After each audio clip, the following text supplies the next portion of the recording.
Hello everyone, welcome to our channel study with D K. Friends, लेकर आए हैं Uttarakhand question series का पहला एपिसोड, जिसका मकसद है क्वेश्चन आंसरिंग के साथ साथ क्वेश्चन के इर्द गिर्द सभी महत्वपूर्ण जानकारी को शामिल करना, जो आपकी समझ को विकसित और बेहतर बनाएंगी। दोस्तों, ये उत्तराखंड के सभी कॉम्पिटिटिव एग्जाम के लिए मोस्ट इंपॉर्टेंट होगी। तो चलिए दोस्तों, शुरू करते हैं आज का episode number 1, question answering series Uttarakhand. पहला क्वेश्चन है दोस्तों, उत्तराखंड के राज्य चिन्ह में कितनी चोटियां अंकित हैं? अब ध्यान रखिएगा दोस्तों, ये क्वेश्चन जो पूछ रहा है वो एक्चुअली में ये पूछ रहा है कि जो उत्तराखंड का राज्य प्रतीक चिन्ह है उसमें हिमालय की कितनी चोटियां क्या है दोस्तों अंकित हैं। अब इस बात को ध्यान रखिए दोस्तों, ये जो चोटियां हैं ये आपका सवाल पूछ रहा है। ए ऑप्शन है दोस्तों 5, बी ऑप्शन है दोस्तों 3, सी ऑप्शन है दोस्तों 2 और डी ऑप्शन है दोस्तों इनमें से कोई नहीं।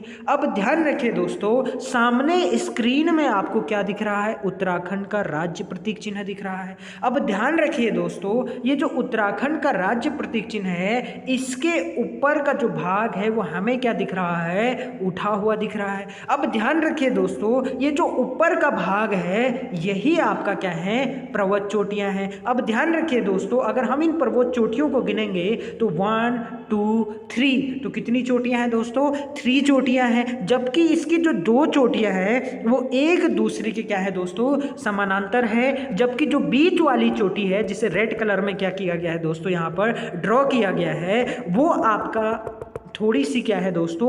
ऊंची है। क्या है दोस्तों? ऊंची है। इस बात को भी ध्यान रखना। तो हमारा राइट आंसर क्या होगा दोस्तों? Option number B. क्या होगा दोस्तों? ऑप्शन नंबर बी, क्योंकि यहाँ पर कितनी चोटियां अंकित हैं दोस्तों? 3 चोटियां अंकित हैं। इस बात को भी आप अच्छे से क्या करेंगे दोस्तों? ध्यान रखेंगे। अब दोस्तों जानते हैं उत्तराखंड राज्य प्रतीक चिन्ह के बारे में, उत्तराखंड का जो राज्य चिन्ह है उसके बारे में जानते हैं।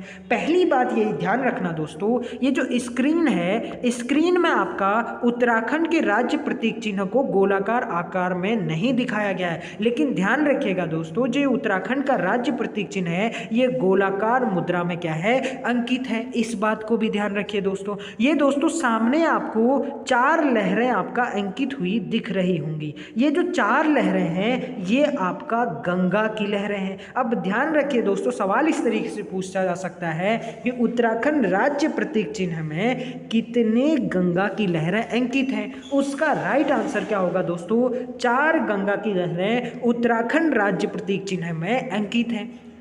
दूसरी बात जो ध्यान रखिए दोस्तों, ये यहाँ पर आपका जो है सिंह के 3 फेस दिख रहे होंगे, 1 2 3। लेकिन ध्यान रखिएगा दोस्तों, इसमें आपका 4 फेस होते हैं। कितने फेस होते हैं? 4 फेस होते हैं। एक आपका जो है पीछे की ओर होता है दोस्तों, इस वजह से वो हमें नहीं दिख पाता है। और दोस्तों जो ये आपका हमें ये जो सिंबल दिख रहा है ये लिया गया है दोस्तों अशोक की लाट से। कहाँ से लिया गया दोस्तों? अशोक की लाट। और इसको क्या कहा जाता है? अशोक की लाट कहा जाता है। इस बात को अच्छे से ध्यान रखिएगा। अब दूसरी बात जो ध्यान रखनी है दोस्तों, इस अशोक की लाट के नीचे क्या लिखा गया है दोस्तों? सत्यमेव जयते। क्या लिखा गया दोस्तों? सत्यमेव जयते। अब ये सत्यमेव जयते कहाँ से लिया गया है? ये बहुत से मल्टीपल एग्जाम में आपका जो है उत्तराखंड के पूछा गया है। अब ध्यान रखिए दोस्तों, ये जो आपका अशोक की लाट के नीचे सत्यमेव जयते लिखा गया है ये लिया गया है दोस्तों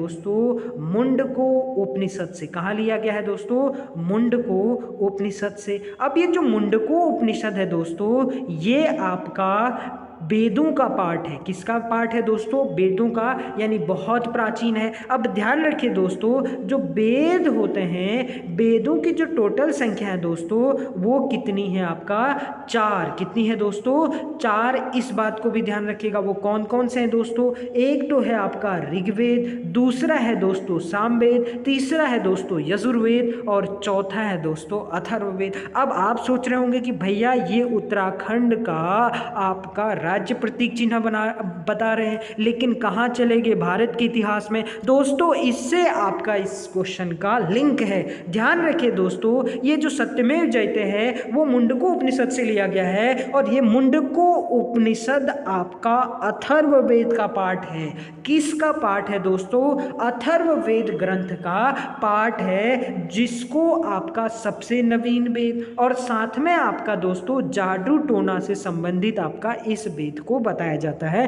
तो इस बात को आप अच्छे से ध्यान रखिएगा कि मुंडको उपनिषद अथर्ववेद का क्या है दोस्तों? पार्ट है। अब दोस्तों जो आपको याद रखना है वो ये याद रखना है कि जो उत्तराखंड राज्य का प्रतीक चिन्ह है वो आपका एक गोलाकार मुद्रा में अंकित है। पहली बात इसको याद रखिएगा। दूसरा पॉइंट याद रखना है कि इसमें 3 पर्वत चोटियां अंकित हैं। चौथा पॉइंट याद रखना है कि इसमें अशोक की लाट अंकित है। पांचवा पॉइंट जो याद रखना है दोस्तों वो ये याद रखना है कि सत्यमेव जयते मुंडको उपनिषद से लिया गया, और मुंडको उपनिषद किसका पाठ है दोस्तों? अथर्ववेद का। किसका पाठ है दोस्तों? अथर्ववेद का। दूसरी बात जो लास्ट पॉइंट आपको याद रखना है वो ये याद रखना है दोस्तों कि ये जो गंगा की लहरें हैं जो उत्तराखंड राज्य प्रतीक चिन्ह में अंकित हैं वो कितनी है दोस्तों? 4 है।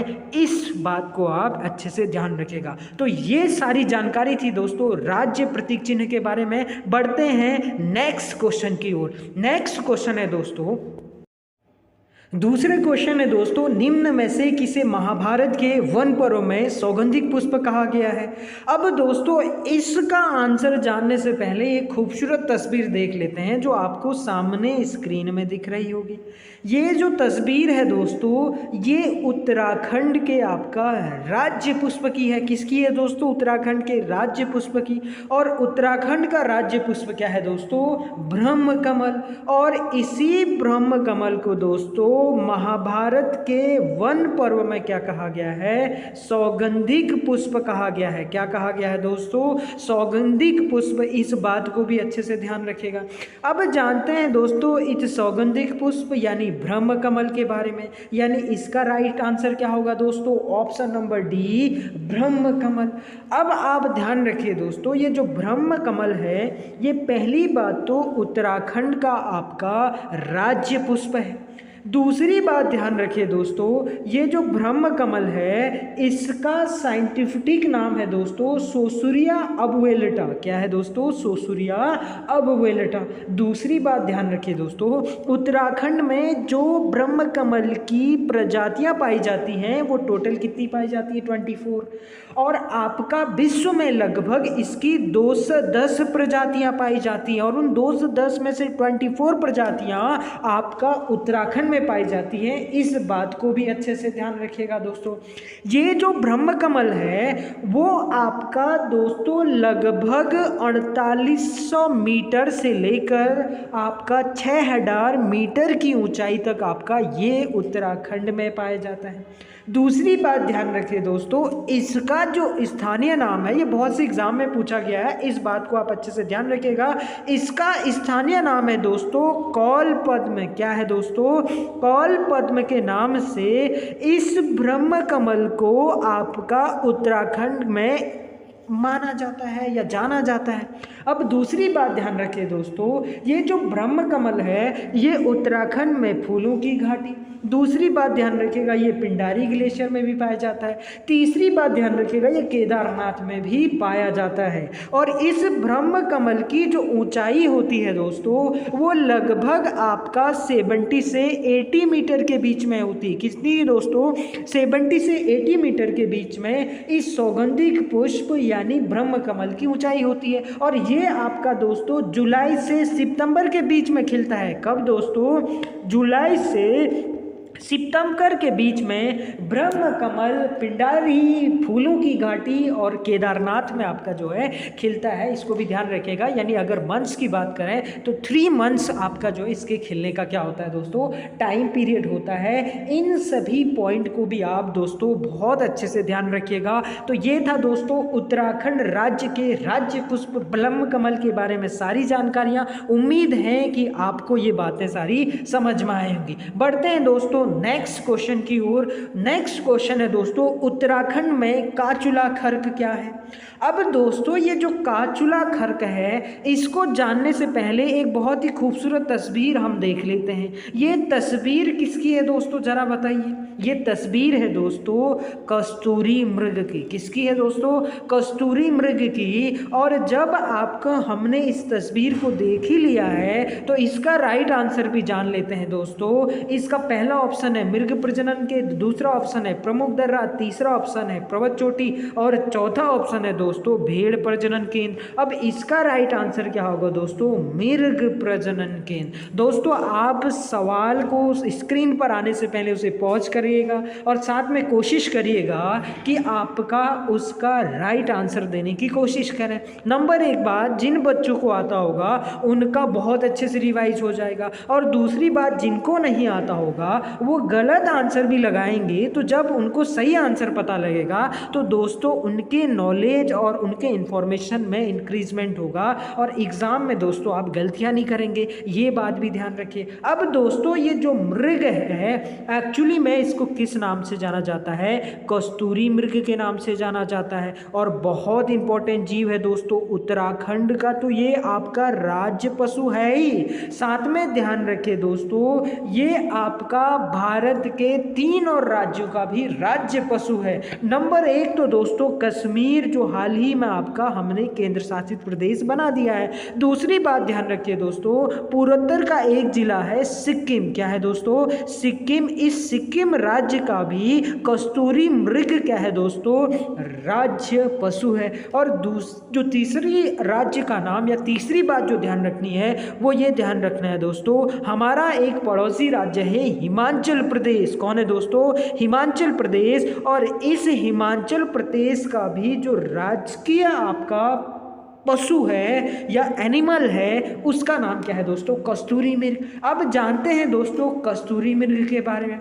पहली बात तो ध्यान रखिए दोस्तों इसका जो आपका वैज्ञानिक नाम है वो वैज्ञानिक नाम है दोस्तों मास्कस काइस्टोगास्टर। क्या नाम है दोस्तों, मास्कस काइस्टोगास्टर इसका क्या है, वैज्ञानिक नाम है। दूसरी बात ध्यान रखिएगा दोस्तों ये आपका हिमालय में लगभग 36 से 4400 मीटर की ऊंचाई पर पाया जाता है। कितना दोस्तों, 36 से 4400 मीटर के आपका ऊंचाई पर जो कस्तूरी मृग है ये आपका उत्तराखंड में या हिमालयी जिलों में आपका पाया जाता है। ये बात भी अच्छे से ध्यान रखिएगा दोस्तों। और आपका ये जो कस्तूरी मृग है उसकी औसतन आयु होती है दोस्तों लगभग 20 वर्ष। और इसे आपका हिमालयन मस्क डियर, किस नाम से दोस्तों, हिमालयन मस्क डियर के नाम से भी इस कस्तूरी मृग को जाना जाता है। और दूसरी बात ध्यान रखिएगा दोस्तों ये जो कस्तूरी में जो मादा कस्तूरी होता है उसके मृग गर्भधारण की अवधि 6 माह होती है। और ध्यान रखिएगा दोस्तों एक कस्तूरी होती है जो कस्तूरी मृग से निकाला जाता है वह एक औषधि होती है, इस बात को ध्यान रखिएगा। ये औषधि आपका दोस्तों खासकर जो दमा, निमोनिया और हृदय रोग और टाइफाइड, मिर्गी और ब्रांकायूरिस आदि रोगों के आपका जो है जो पेशेंट होते हैं उनके लिए बहुत ही ज़्यादा क्या होती है दोस्तों, महत्वपूर्ण होती है। और दूसरी बात ध्यान रखिएगा दोस्तों ये जो कस्तूरी निकाली जाती है जो आपका नर मृग से निकाली जाती है, नर कस्तूरी मृग से निकाली जाती है दोस्तों, वो लगभग एक बार में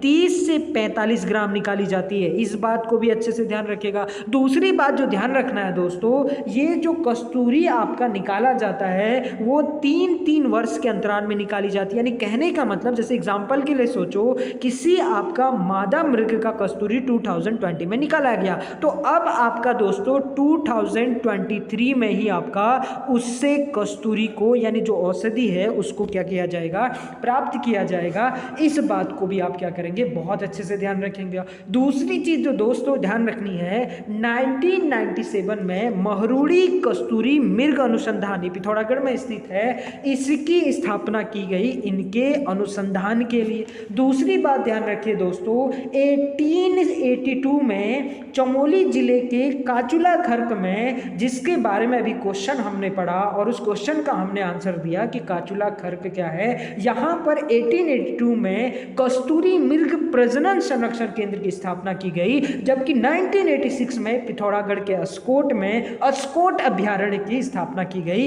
इन सब बातों को दोस्तों बहुत अच्छे से आपको क्या करना है, ध्यान रखना है। तो दोस्तों ये थी उत्तराखंड के राज्य पशु कस्तूरी मृग के बारे में, और आपका कोशिश की कि इसके सारे जो फैक्ट हैं, सारी जो जानकारियां हैं उनको इस एपिसोड 1 में शामिल करने की कोशिश की। तो ये था दोस्तों यूके क्वेश्चन आंसर सीरीज का एपिसोड 1। कैसी लगी दोस्तों ज़रूर बताइएगा। फिर मिलते हैं एक दूसरे एपिसोड में, तब तक के लिए आप मेहनत करिए, पढ़ाई करिए। Thank you very much. God bless you all.